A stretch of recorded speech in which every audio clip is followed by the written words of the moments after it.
I first met Shark Boy fishing on a dock. As a child, he'd been swept to sea by a storm.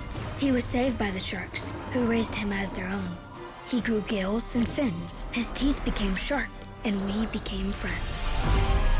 Then, one night, I was visited by a glowing girl. Lava girl. With skin of molten lava. She told me she had come to take Shark Boy back to her home, Planet Drool, because something terrible was happening there. That was the last time I saw them. Ég verið að segja ykkur í gæra og maður ræði þetta skrifstofu. Ég verið svolítið að halda fyrirlestra fyrir unglinga undanfarið sem alveg frábært en getur verið svolítið svona skeri að því að þú veist, maður hugsa alltaf hvað nennar að hlusta á mig eitthvað. Þú er unglingar og maður er svona, þú veist. En þú veist, ég verið að deila sögunum minni og bara svona hvernig ég verið og hvað ég hef gert og svona. Og alltaf þegar ég segja frá að draumurinn minn því ég var yngri, það verið að vera leikona. En ég hafi ekki þorað að elta drauminn minn að því ég var svo óbúslega hrædd hvað öðrum fyndist mig. Ég var svo hrædd við áleit annara. Að þá sé ég bara alltaf svona opna augun og svona fara að hlusta og ég bara svona halla sér fram í sætunu. Tengja við það. Já, að því að, og ég er búin að finna bara núna, þú veist, bara gerir mig grein fyrir því að við erum öll lóandur hrædd við áleit annara. Ég held að sé bara stærsti ótti fólks. Flestra, þú veist. Klárlega, einn af þeim allavega. Og ég var alltaf voða hörða að mig sko, var alltaf þóttist ég var með það attitút bara, mér er ekki sama, mér er skýrt sama hvað finnst mér mér er alls sama, bara fólk líka að gemma ekki bara fara eitthvað annað, en var samt undir neyri bara eitthvað, shit, hvað ætli sé að vera að segja mig skjálfanda beinunum yfir þessu en ég var hræddur með að fólk vissi ég myndi langa leikona, það myndi segja mig hvað þykist þú getur leikið og hvað þykist þú ætla að getur leikon, þú getur það ekki en svo, þú veist, eftir bara mikla sjálfsvinna þá fór ég og bara eldi þessi drauminn minn. Ætli sé ekki stundu þannig að þeir sem að kannski ná að fela mest að þeir spá í áliti annara það hefur mest áhrif á það fólk. Það getur vel verið. Já, oft þegar maður spyr fólk alveg, ertu hræddur til með þessu áliti annara? Nei, mér getur bara að gera meira sama, heldur mér ekki sama. Mér sama hvað fólki finnst með þetta úti. Já, og svo grætur fólki í kottan, sko. Já, samt að svo er það á kvöldin bara, þá ætla ég að segja við hann og þá segir hún og þá segi ég, þú veist, það er fólk að bara eiga samræður í kollunum sínum bara við hinn og þennan aðila. Og samræður sem að verða í 99% tilfella verða ekki til, mun ekki gerast. En ég ákveði bara, einu punktu bara ákveði, ég ætla að lifa lífinu fyrir mig, þegar ég leggst á kottan á kvöldu þá þarf ég að vera sátt í sjálfa mig. Þú veist, ég ætla ekki að liggja dánaböðin og vera bara óska þess ég hef gert allt sem ég langaði að gera.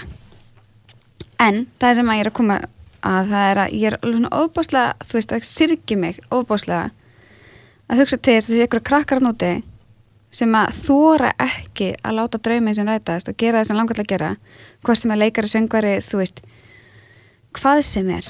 Þú veist, það er ekki sem verið þessum geira. Að þau þora ekki láta verða af því að bara ótta við álið annara. Og þau þurfi ekki annan að fara á netið og sjá útreðinu sem The Charlies er að fá. Já. Stelpur sem eru bara að elta draumana sína en eru ekki að særa neitt. Já, ekki bara þær, bara fullt af fólki. Já. Þú veist, og ég bara mér finnst það eitthvað svo óbáslega sorglegt að hugsa til þess. Og ég er búin að hugsa svo mikið undanfarið. Já. Þú veist, það er eitt sem að mér er svolítið magna þessu, ef við horfum til dæmis á American Idol og íslenska Idolið og setur þess að þætti saman eða svo you think you can dance og dance eða hvað sem er. Þú veist að við erum með mikið af talentum á Íslandi, við höfum talað það og ég meina við erum með fullt af fólki sem hefur náð ótrúlega langt en við erum ótrúlega lokuð þjóð, við erum ótrúlega feimin. Er það bara út af þessu áliti annara? Þú veist, er það bara því við ræðumst áliti annara?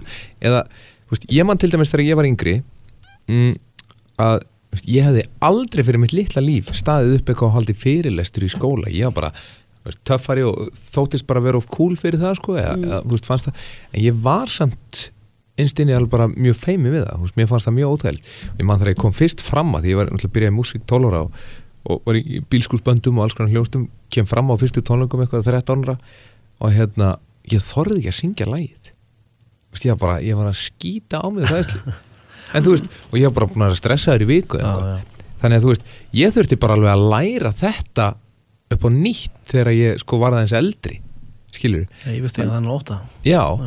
Og það er bara, þú veist, ótti sem að ég meina, Barbara Streisand túraði ekki í 5 ár af því að hún var sko stressuð til að koma fram Adele ælir fyrir tónleika þannig þetta er ekki bara Íslendingar skilur það eru, fólk er alveg hrætt við að koma fram saman hvort þeir eru grínistar, söngvarar eða hvað sem er en ég held í alvöru að þegar maður er sko ungur skiptir ógeðslega miklu máli að maður fái þú veist fái einhvern veginn að njóta sín og svona sé umhverju ykkur sér á leikskólanum í skólanum eitthvað að koma fram til þess að ala þetta upp í manni.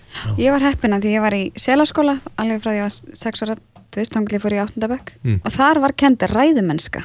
Já, það er mjög snið. Og skólasturinn, hún var að kenna þetta, hún ákvaða að þetta er gert.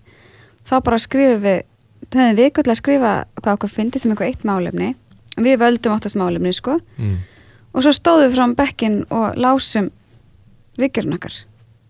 Þetta var bara svona þjálfun í því að koma fram sem gerði alveg óbáslega gott, þú veist, ég hef alltaf verið svolítið svona með sviðskomur og svona, þú veist, við alltaf svona sína eitthvað og gera eitthvað, ég hef alltaf með tískusýninga þegar lítil bara heima en þetta hefur alveg óbáslega mikið að segja mér er bara líka mikilvægt að það er í skólanum um þetta, þú veist, að sé eitthvað svona sem hjálpa mann að koma fram og það er líka, þú veist, það er einelti í gangi þannig að við þurfum bara líka að vinna svolítið á því en ég held að þetta byrja allt í okkur fullanda fólkinu líka þú veist, leifa öðrum bara að vera svo að þeir eru og gera það sem vilja gera En heldur að hafa ekki áhrif líka að þegar að þú ert þú veist, mikið að koma fram og svona þá er ekkert að tala þú veist endilega að syngja eða gera eitthvað, bara heldur að þú veist, standa upp og segja eitthvað fyrir frá bekkinn og alls konar svona heldur að fólk sko, elst það ekki svolítið afmanni þá að spá í álitið annara?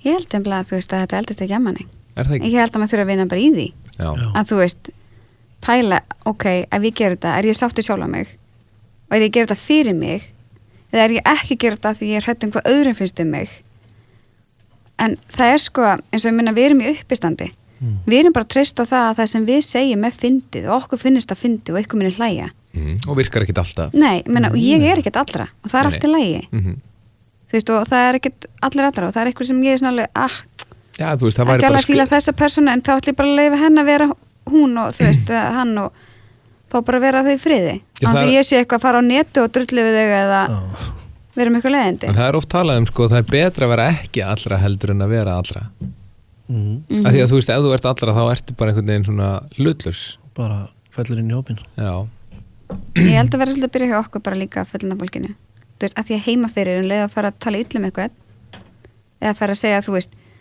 hann er meiri vittisingun að segja að döttri þú veist, þá grípa krakkarna börnin grípa það þessi er alveg vittisingur og þú veist að pappi segja það Já, það er alveg rétt en ég held að, já, þetta er eitthvað sem að við erum kannski allt of mikið að spá í álita annara á fólki við erum bara einhvern veginn að hrista þetta á okkur ég veit ekki hvernig við erum að gera það Nei, bara að öðru fólki verið friði og líka ástæðan fyrir því að þú heldur að aðri sé að dæma þig það er því þú sé að dæma aðra Þetta er þannig skilur Já, það er svo leiðis